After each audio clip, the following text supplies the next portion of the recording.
안녕하십니까. 자, 오늘은 사무엘상 시리즈 네 번째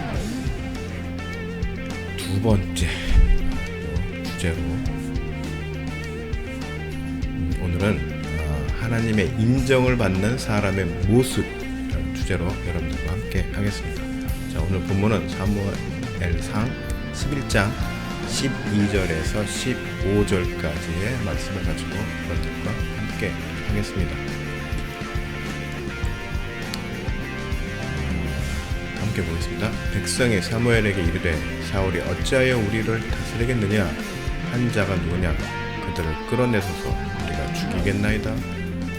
사울이 이르되 이날에 난 사람을 죽이지 못하리니 여호와께서 오늘 이스라엘 중에 구원을 베푸셨음이니라. 사무엘이 백성에게 이르되 오라 우리가 길갈로 가서 나라를 새롭게 하자. 모든 백성이 길갈로 가서 거기서 여호와 앞에서 사울을 왕으로 삼고 길갈에서 여호와 앞에 화목제를 드리고 사울과 이스라엘 모든 사람이 거기서 크게 기뻐하니라. 자, 이스라엘이 비록 자신들의 인간적인 마음에 눈에 보이는 지도자를 세워달라고 하였을지라도 하나님은 그들의 불순한 의도를 선하신 뜻으로 바꿔서 왕을 허락하게 됩니다. 그리고 새로운 왕을 세움에도 모두가 보기에 합당하고 인정할 만한 모든 절차를 거쳐서 비로소 왕으로 세워지게 됩니다. 자, 여기서 절차란 말을 했는데 이 절차란 말을 다음 주까지 기억해 주시면 감사하겠습니다. 우리가 잘 알다시피 하나님은 질서의 하나님이십니다. 질서란 일의 선후가 있고 그 순수에 따라 잘 조합되어 완벽한 조화를 이루어내는 과정의 법칙이라고 할 수 있습니다. 그리고 그 법칙을 세움에 있어서의 절대적인 권위는 당연히 하나님께 있습니다.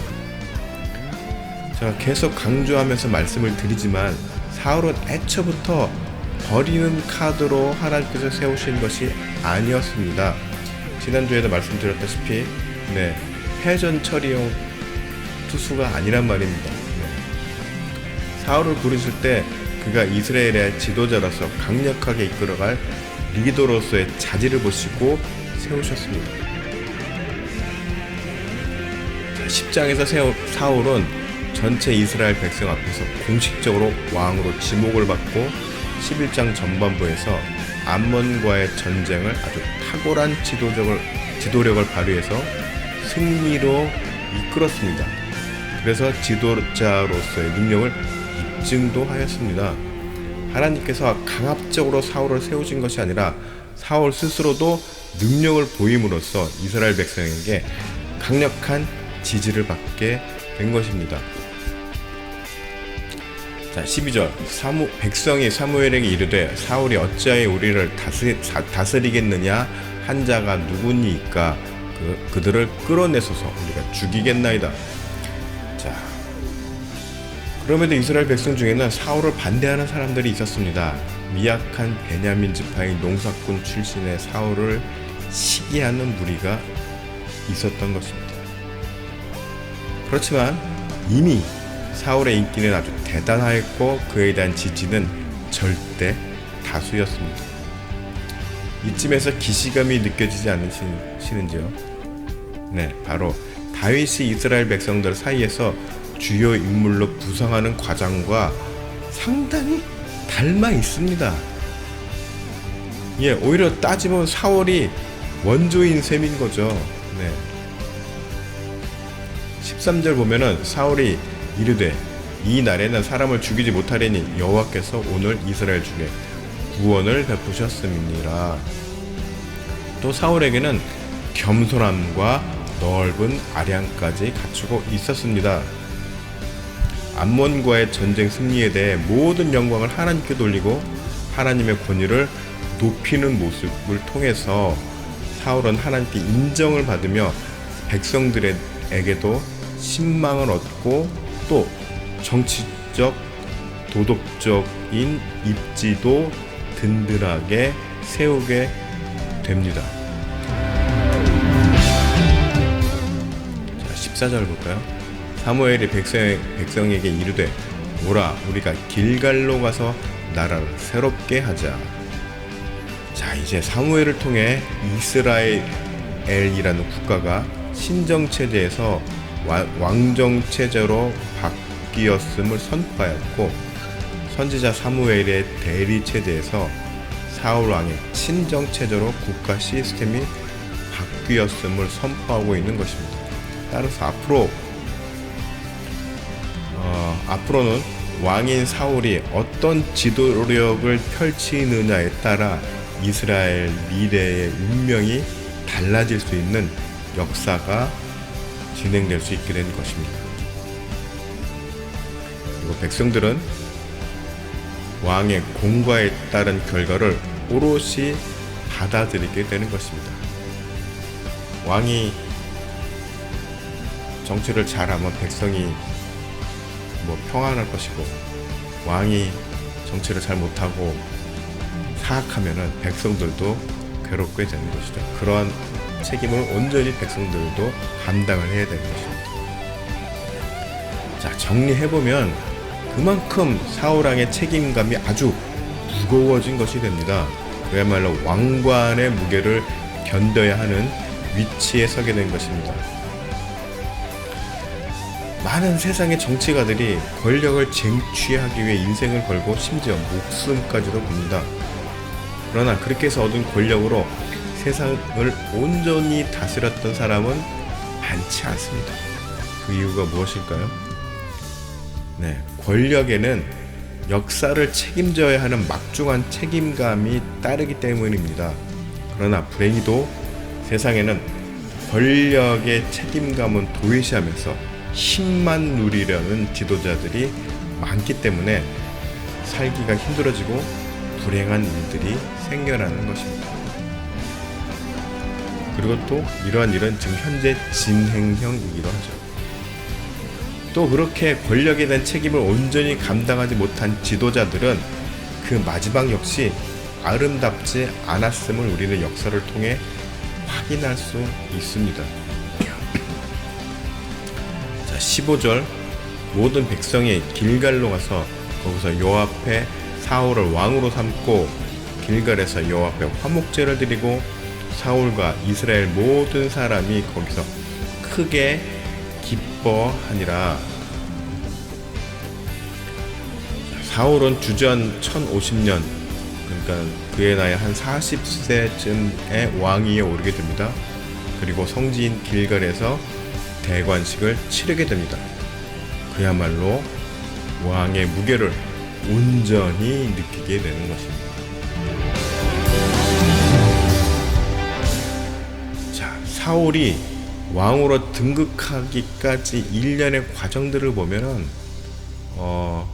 그 역시 하나님으로부터 먼저 선지자 사무엘을 통해 기름 부음 받음으로 선택을 받게 됩니다. 자, 우리가 분명히 알아야 할 점은 사울이 권력 의지를 갖고 먼저 왕이 되고자 했던 야망이 있었던 인물이 아니었다는 점입니다. 맞죠? 사울은 겸손하였으며 넓은 마음과 배포가 있었고, 또 신체적으로도 강건하여 장군감으로 아주 손색이 없었던 인물이었습니다.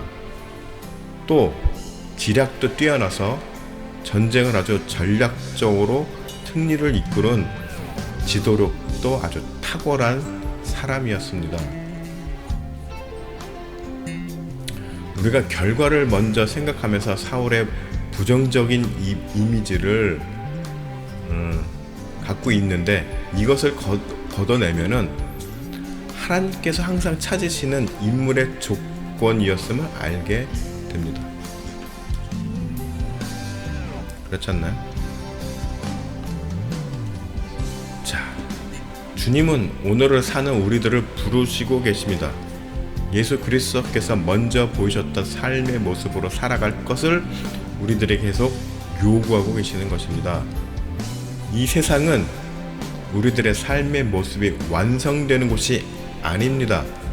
어쩌면 어떻게 바뀔지 모르는 상황이기에 늘 긴장하며 깨어서 말씀을 붙잡고 그리스도인으로서의 우리들의 정체성을 지켜내야 하는 미션의 연속 속에 있음을 생각해야 할 것입니다. 우리들의 미래 삶에 이미 결정된 어떤 것도 없습니다. 기독교 교리 중에 하나님의 예정론을 문명론으로 오해하고 계신 분들도 계십니다. 그러나 이 예정론은 시간을 초월하여 우주를 지배하시는 하나님의 초월적 권능 아래서 세상의 질서와 기본적인 원리를 작동시키고 그 속에서 돌아가는 인간 역사를 바라보시는 신의 관점이지, 창조주의 관점이지. 그것도 어떤 거요? 세상의 질서와 기본적인 원리 안에서 돌아가는 인간의 역사를 바라보는 관점이란 말입니다. 어떤 원리 안에서의, 원칙 안에서의 바라보는 관점. 그래서 하나님께서 모든 인간의 삶을 마치 각본을 다 짜놓았다는 것처럼 생각해서는 안 된다는 것입니다. 그렇기 때문에 지금도 우리는 얼마든지 우리 앞날에 대한 모습을 바꿀 수 있습니다. 자, 그런데 그 모습이 하나님 보시기에 아름다운 결과일지 어두운 결과일지는 오롯이 우리들의 몫인 것입니다. 자, 하나님은 예수 그리스도의 십자가 구원의 역사를 통해서 인류에게 다시 한번 생명의 길로 나갈 수 있는 길을 열어주셨습니다. 구원의 길을 열어주신 것이죠. 그 전까지는 닫혀 있었습니다. 거의 자력으로 구원을 얻기는 99.9% 힘들었습니다.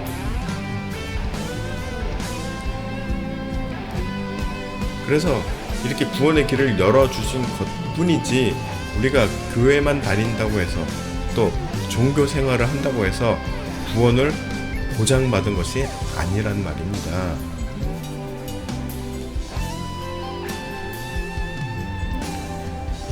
그리스도인으로서 막중한 책임과 주어진 사명을 잘 감당하는 사람에게 하나님께서 생명의 멸관이든 의의 멸관이든 주어지게 될 것입니다. 자, 여러분 모두 예수 그리스도께서 쓰셨던 가시면류관을 쓰고 예수 그리스도께서 짊어지셨던 십자가의 무게를 견디는 성도가 되시기를 바랍니다. 그래서 이 세상에서 묵묵히 나에게 주어진 사명을 끝까지 잘 감당함으로 낙오되지 않고 자신의 구원을 조금씩 이루어 나가는 여러분들이 되시기를 축복합니다.